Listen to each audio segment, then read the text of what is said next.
بسم اللہ الرحمن الرحیم۔ ماہ سفر کا آخری بدھ پاکستان اور ہندوستان میں بہت منایا جاتا ہے۔ لوگ اپنے کاروبار بند کر دیتے ہیں، سیر و تفریح اور شکار کو جاتے ہیں، پوریاں پکتی ہیں اور نہاتے دھوتے خوشیاں مناتے ہیں، اور کہتے یہ ہیں کہ حضور اقدس صلی اللہ تعالی علیہ وآلہ وسلم نے اس روز غسل صحت فرمایا تھا اور بیرون مدینہ طیبہ سیر کے لیے تشریف لے گئے تھے۔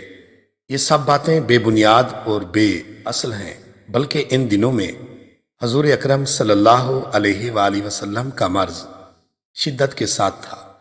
ناظرین، اس سال پاکستان اور ہندوستان میں ماہ سفر کا آخری بدھ 13 ستمبر 2023 کو ہوگا۔